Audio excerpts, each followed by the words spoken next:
We'll probably go through this about half a dozen times before we end up coming to the conclusion that a cable system would be a lot easier, but we're stubborn. And we're going to make this work. Maybe. Hey, none of that, Dad. None of that.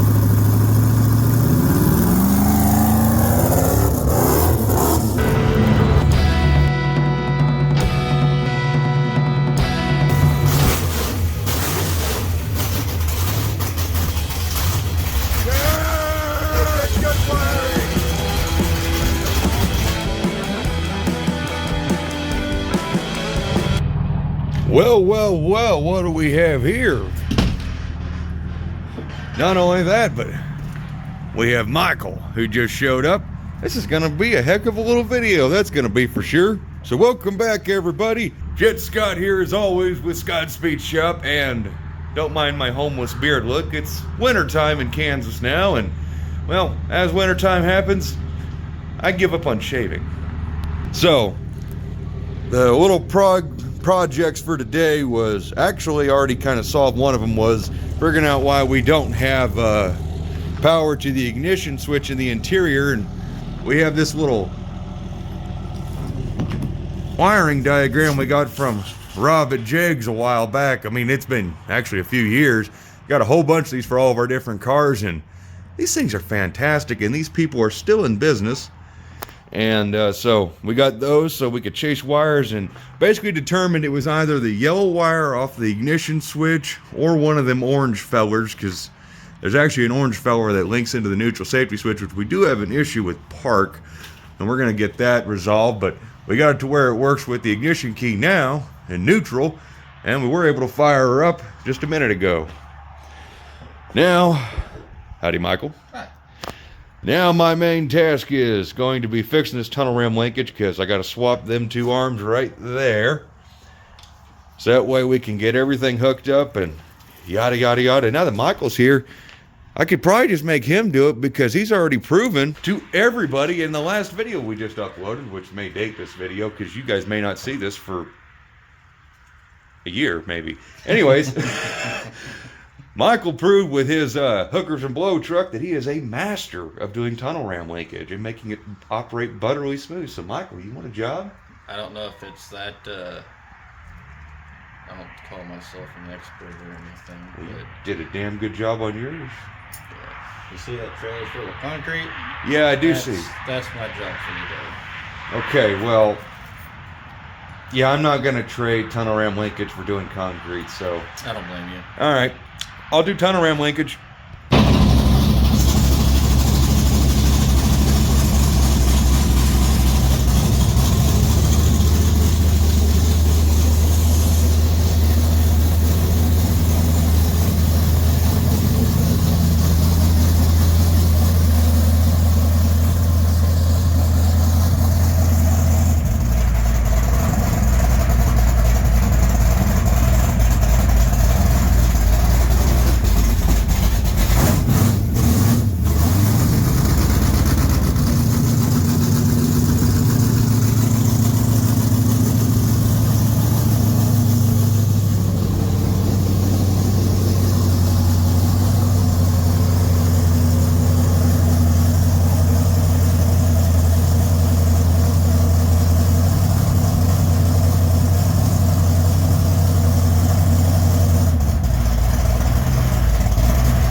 Oh.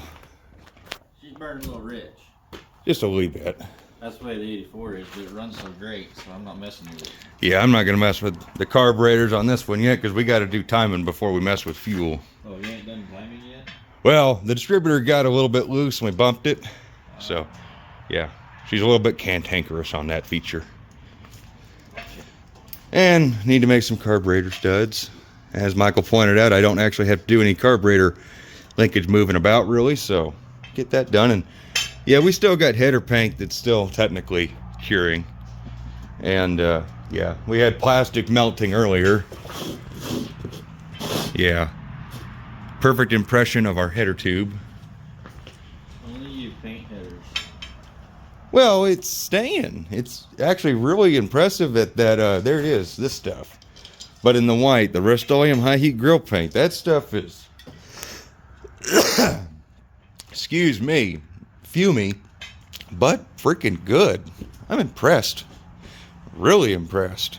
I just throw them on rusty and go. Yeah, I should probably just start doing that because it'd be a lot easier. All right, back to work. All right, so today's been kind of a fart in a whirlwind, I'll be perfectly honest. And I haven't really got a whole lot done, but one of the things is I did get a bracket made.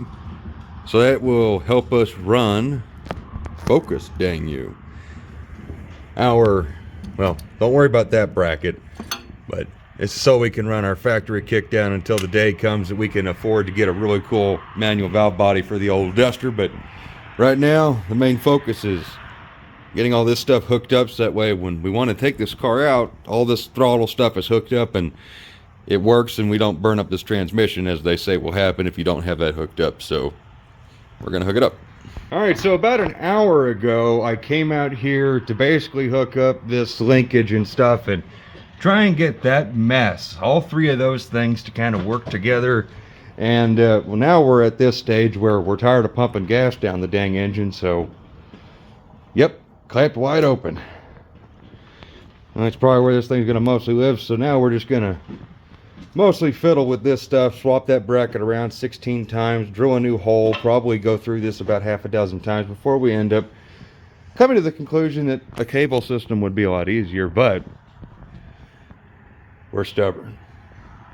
And we're going to make this work. Maybe. Hey, none of that, Dad. We'll get you None of that. a piece of bale wire. Well, I guess, yeah. I mean, if nothing else, they say it just needs full line pressure. So we'll just wire it all the way back all the time. Which I'm pretty sure on the internet also says. Yeah, I did try that in my satellite actually, and I'm pretty sure I did almost smoke the 727 in it. And it's never had kickdown hooked up to it, but I can't remember what we did to that transmission or what your work buddy did. But anyways, that's completely side the point. Right now, anyways, we got everything wide open throttle because it's where you got to adjust for the kickdown. We know basically where the throttle cable needs to be when it's wide open throttle, and now you can see some of these issues. So we're going to work on getting this link a lot shorter and trying to make all this just work. And instead of, you know, time-lapsing it or showing you all this nonsense, I'm just showing you before, and hopefully when I turn the camera back on, it'll be nicer.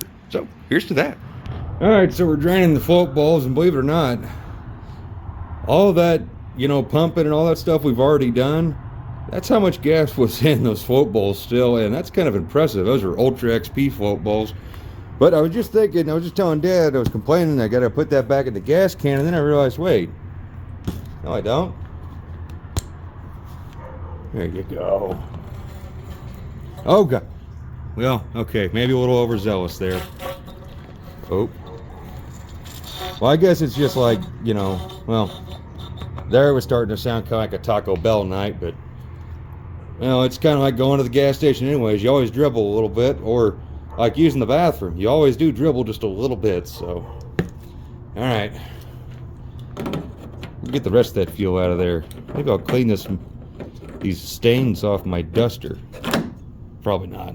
All right, so super major update time because, well, we've had some distractions. We've had company and blown down some parts for another car build on a buddy's deal, and well, this is what version 73, something like that, and got everything working, all the factory stuff with the tunnel ramp.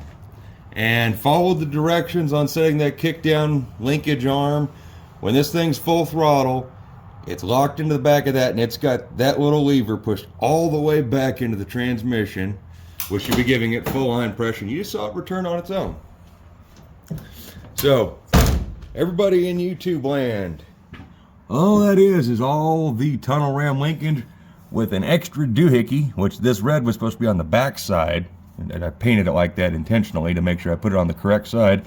It ends up having to sit on the front side, drill 2 holes to put 2 10-24 screws inside of this bell crank arm, and then you got an extra tall hole up here that you can drill out and get the factory stud to hit. Now you do see this is technically hitting the tunnel ram, which we could trim that off, do some doohickey, but the main thing is making sure that this arm here is all the way back, which we made sure of. And you know, just springs right now are just what's working here. We'll get a dual spring to put there so that way it's all proper. But how doggy, that's been a day and a half of operation.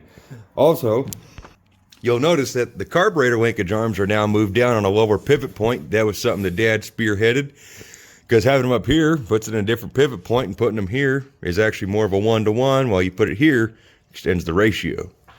Dad explained this to me because I didn't ever think about it. Taking too much movement, more than what your cable had. Yeah. To go full throttle. We could have filmed an hour-long video just explaining this kind of thing here, the geometry and stuff here, but you know what? It's one of those things. You guys just got to figure it out someday. But Dad did have to make one of these smaller style bushings on the lathe. I got him set up for that so way he could make, I don't even know which one he made, and that's the best part, because Dad's doing a dang good job. You're doing a great job on that lathe, Dad. Shinier. All right, so yeah, she's finally coming together. So we just got to put a clip on this and technically fill our carburetors back up with fuel, because we did drain them. And so yeah, this thing should be, do we have all the boxes checked now technically? Oh, we got to cut a hole in the hood. Yeah. Well, technically this thing would move out of here, but, well, getting kind of late, getting kind of cold, and I'm just going to make up an excuse. So here's to tomorrow. Alrighty, so I lied. We are going to get this duster fired up and moved out of this bay, so there's your warning. Dad, see that pause button? Mm-hmm. So anyway, we don't have to film the entire cold start procedure. So here's to that. What we doing now, bud? Well, instead of cranking this thing over for a million years, we're just going to pre-fill these floats, and that way we ain't got to sit here and crank it forever. The bottle works pretty good. Yep, and you can actually watch on these sight glasses, because these are the Ultra XP bowls on normal double pumpers, and I can watch my float come up. Right there. So now we got fuel, at least in the primaries. So now she should run if the car likes me. I ain't got studs for these, so these will shake about, but having something's better than nothing. All right, here we go.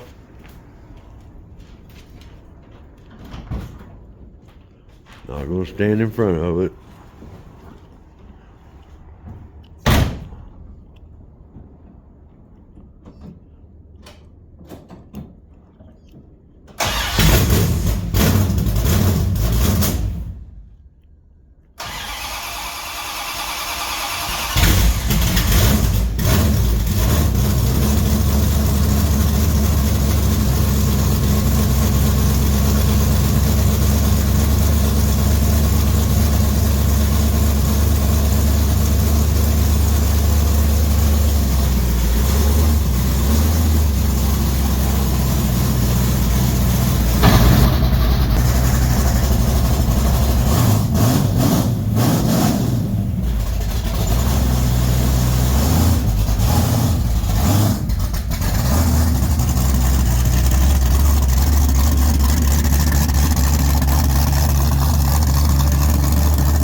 what's happening is I think, remember how the gas gauge said had about an 8 tank of gas in it? Yeah. I'm pretty sure we're testing the limits of what a 5/16 fuel line's doing for our 340. Yeah. But 160 degrees, 65 to 70 pounds oil pressure all the time, that's a freaking win.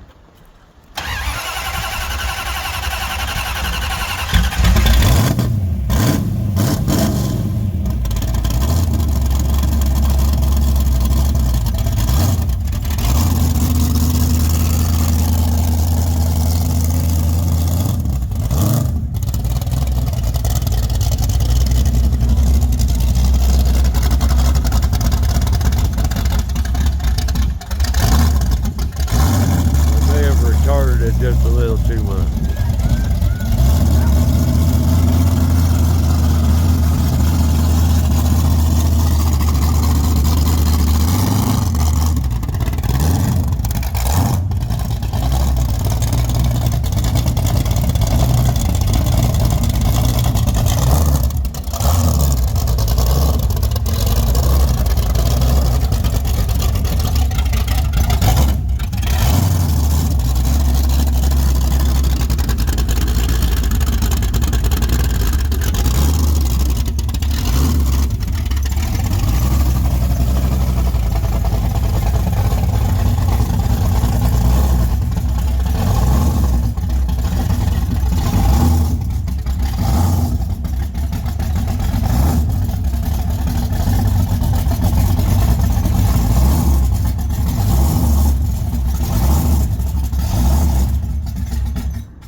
I think we're either getting close to being out of gas. I wanted to really check the transmission fluid, because, yeah, I don't know how much fluid's in there. We're probably gonna have to put some gas in it. Yeah, well, she was at half a tank, or a quarter tank, or eighth of a tank, but Yeah, but it's a year old, or how old's that gas? Plus, it's 3 years. I only put like 2 gallons in it. Yeah. Fresh Well, it's gas. been like 3 years since we sold the engine to Brian out of here, and it basically 2 years since we moved here. So it's roughly, this car, I haven't driven this car in basically 3 years. So I really don't know the A to B comparison, how that 360 felt in comparison to my 340. So don't ask that question. I'm gonna tell you this much. I don't know what it looked like out there for everybody watching, but it felt fun in here. And I didn't really care if this thing went sideways or whichever way. I didn't even care when it shot a fireball out on the street. I got that. tried to- I caught that fireball. I was in second gear because I was worried about first gear. Everybody's got me worried about. So I didn't even put my forward. I didn't even put any brake to it. I put it second gear and mashed it. And I don't know if it was cool, but you know what? Sounded good. Hopefully it made for a good video. So, fellers, non-fellers, I hope you enjoyed this. This is our Duster saga. We'll cut a hole in that hood. We'll do a whole video just about that. But we'll do that at a later date. I hope you guys have freaking enjoyed this, because, whoo, I'm good. Ooh, doggy. Who doggy? Anna, how was it from your view? It actually sounded like really good. I was in your room in front of the heater, and I heard it going off, and I was like, that's not Dad's charger.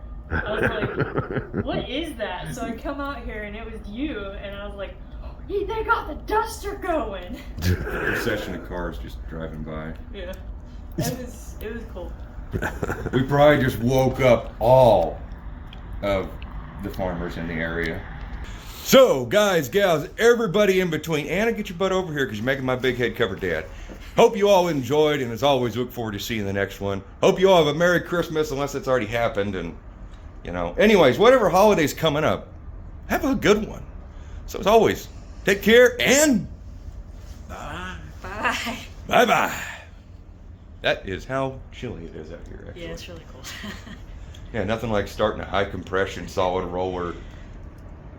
Yeah, no, starting that in the freaking cold. It started. It did. Hell yeah.